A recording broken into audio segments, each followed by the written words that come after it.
On November 5th, 1990, a man named Al-Sayed Nosser walked into a hotel in Manhattan and assassinated Rabbi Meir Kahane, the leader of the Jewish Defense League.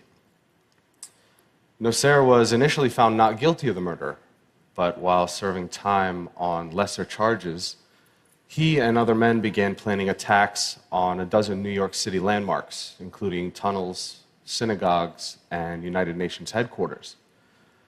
Thankfully, those plans were foiled by an FBI informant. Sadly, the 1993 bombing of the World Trade Center was not. Nosser would eventually be convicted for his involvement in the plot. Al-Sayed Nosser is my father. I was born in Pittsburgh, Pennsylvania in 1983 to him, an Egyptian engineer, and a loving American mother and grade school teacher who together tried their best to create a happy childhood for me. It wasn't until I was 7 years old that our family dynamics started to change. My father exposed me to a side of Islam that few people, including the majority of Muslims, get to see. It's been my experience that when people take the time to interact with one another, it doesn't take long to realize that for the most part, we all want the same things out of life.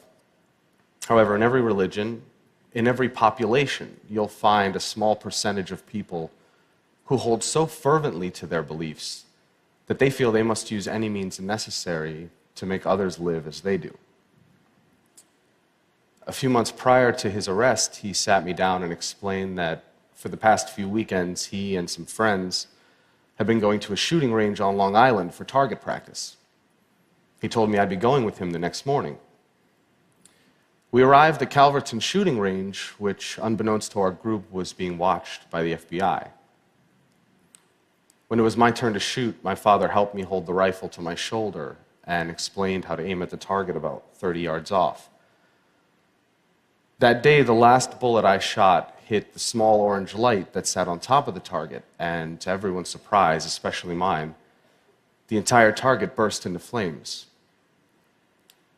My uncle turned to the other men and in Arabic said, Ibn Abu, like father, like son. They all seemed to get a really big laugh out of that comment, but it wasn't until a few years later that I fully understood what they thought was so funny. They thought they saw in me the same destruction my father was capable of. Those men would eventually be convicted of placing a van filled with 1,500 pounds of explosives into the sub-level parking lot of the World Trade Center's North Tower, causing an explosion that killed 6 people and injured over 1,000 others. These were the men I looked up to. These were the men I called Ammu, which means uncle. By the time I turned 19, I had already moved 20 times in my life. And that instability during my childhood didn't really provide an opportunity to make many friends. Each time I'd begin to feel comfortable around someone, it was time to pack up and move to the next town. Being the perpetual new face in class, I was frequently the target of bullies. I kept my identity a secret from my classmates to avoid being targeted, but as it turns out, being the quiet, chubby new kid in class was more than enough ammunition. So for the most part, I spent my time at home, reading books and watching TV or playing video games. For those reasons, my social skills were lacking, to say the least. And growing up in a bigoted household, I wasn't prepared for the real world. I'd been raised to judge people based on arbitrary measurements like a person's race or religion. So what opened my eyes? One of my first experiences that challenged this way of thinking was during the 2000 presidential elections. Through a college prep program, I was able to take part in the National Youth Convention in Philadelphia. My particular group's focus was on youth violence, and having been the victim of bullying for most of my life, this was a subject in which I felt particularly passionate. The members of our group came from many different walks of life. One day, toward the end of the convention, I found out that one of the kids I had befriended was Jewish. Now, it had taken several days for this detail to come to light, and I realized that there was no natural animosity between the two of us. I had never had a Jewish friend before, and frankly, I felt a sense of pride in having been able to overcome a barrier that for most of my life I had been led to believe was insurmountable. Another major turning point came when I found a summer job at Busch Gardens, an amusement park. There I was exposed to people from all sorts of faiths and cultures, and that experience proved to be fundamental to the development of my character. Most of my life I'd been taught that homosexuality was a sin, and by extension that all gay people were a negative influence. As chance would have it, I had the opportunity to work with some of the gay performers at a show there, and soon found that many were the kindest, least judgmental people I had ever met. Being bullied as a kid created a sense of empathy in me toward the suffering of others, and it comes very unnaturally to me to treat people who are kind in any other way than how I would want to be treated. Because of that feeling, I was able to contrast the stereotypes I'd been taught as a child with real-life experience and interaction. I don't know what it's like to be gay, but I'm well acquainted with being judged for something that's beyond my control. Then there was The Daily Show. On a nightly basis, Jon Stewart forced me to be intellectually honest with myself about my own bigotry and helped me to realize that a person's race, religion, or sexual orientation had nothing to do with the quality of one's character.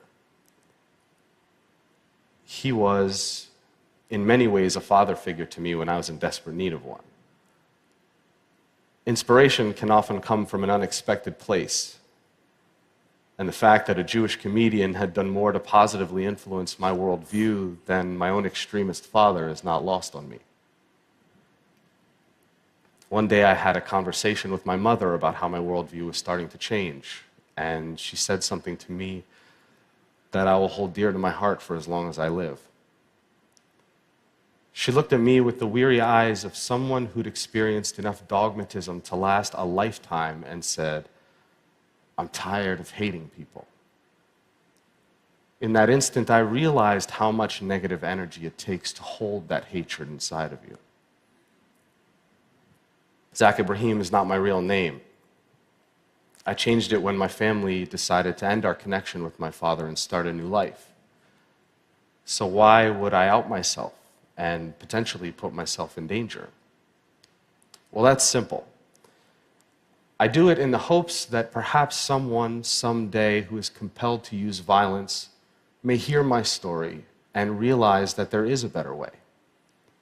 That although I had been subjected to this violent, intolerant ideology, that I did not become fanaticized. Instead, I choose to use my experience to fight back against terrorism, against bigotry. I do it for the victims of terrorism and their loved ones, for the terrible pain and loss that terrorism has forced upon their lives.